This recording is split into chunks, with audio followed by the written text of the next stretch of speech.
10月27號星期一呢段片嚟同大家睇睇環球主要 ETF 嘅走勢。先有個免責聲明，本片內容純粹經驗分享同埋教學內容，唔會構成任何買賣建議，投資者入市之前記緊留意清楚自己承擔風險嘅能力。上個禮拜去到禮拜五為止咧，好多嘅 ETF 咧都做咗近期嘅新高啊！先睇呢個標準普爾500指數 SPY 得分最高上去678蚊，咁就輕微創咗新高。下一個短期目標咧，應該會是700蚊啦。下邊支持位短線咧就係672，即係之前嘅高位，低啲嘅660。最終納斯達克指數嘅 QQQ 做咗618蚊啦。下一個短期目標640，支持位咧近期嘅頂部610同埋咧590。整體股市 ETF VTI 亦都係破咗頂嘅，下個目標係340，支持位睇前頂部330同埋咧320。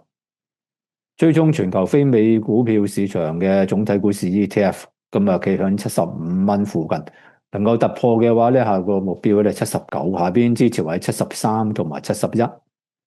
另外總體債券市場 ETF BND 企響高位附近嚟到徘徊，下一個目標咧76蚊，支持位74.8，跌穿咧會是74。追蹤20年期以上美國債券 ETF TLT， 咁就企響91上邊嚟到徘徊，下個目標94，跌穿9位都要試翻呢個89.5。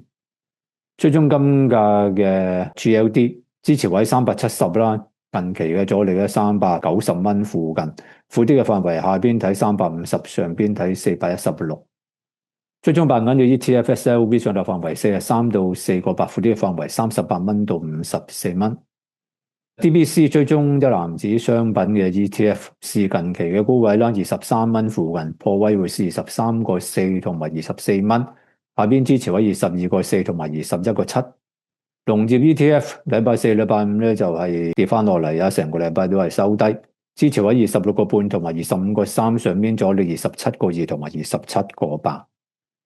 追蹤有色金屬、基本金屬嘅 DBB。是近期嘅新高，下一個目標22蚊，下邊支持位21蚊。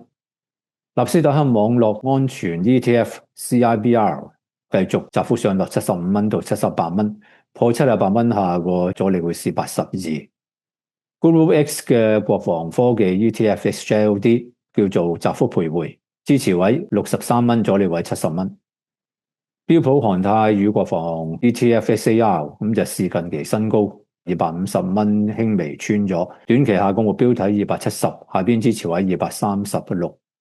半導體 ETF SD 上落範圍320到360，升穿360，下個目標係410。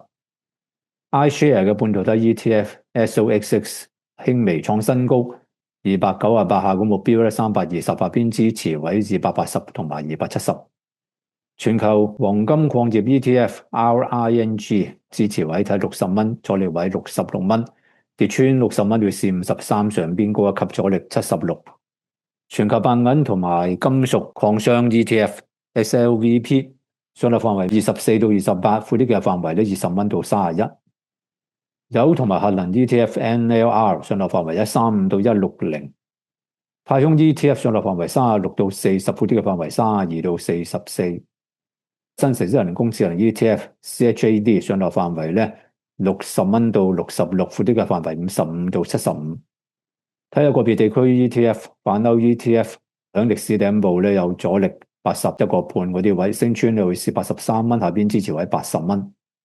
英國 ETF 亦都喺歷史頂部度增持緊，升穿43，下個目標係45蚊，下邊支持位42。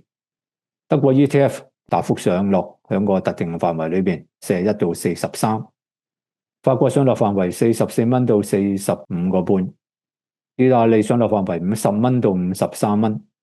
澳洲 ETF 26.4到27.6。加拿大 ETF 50蚊到52蚊。日本 ETF 上落範圍78到86。核心新興市場 ETF IEMG 上落範圍65蚊到70，闊啲嘅範圍62到74。台灣 ETF 上落範圍60到68，升穿68會是76。印度 ETF 上落範圍54到56，闊啲嘅範圍51到58。南韓 ETF 上落範圍90到96，闊啲嘅範圍咧，下邊85，上邊104。拉丁美洲上落範圍17到29，闊啲嘅範圍25到31。越南上落範圍18蚊到20蚊，闊啲嘅範圍17到22。非洲 ETF 上落範圍23到25蚊。巴西創近期新高又跌翻落嚟，阻力位31個半，高啲33蚊，下邊支持位30蚊同埋28個半。墨西哥上落範圍63到67。沙地阿拉伯繼續係橫向上落，支持位39蚊，阻力位41，上啲係42。土耳其上落範圍32到35個半。最後睇睇印尼，升咗上18蚊樓上，下個阻力位咧18個8同埋19蚊，支持位18蚊同埋17蚊。好，呢段片分享到呢度，多謝你收睇。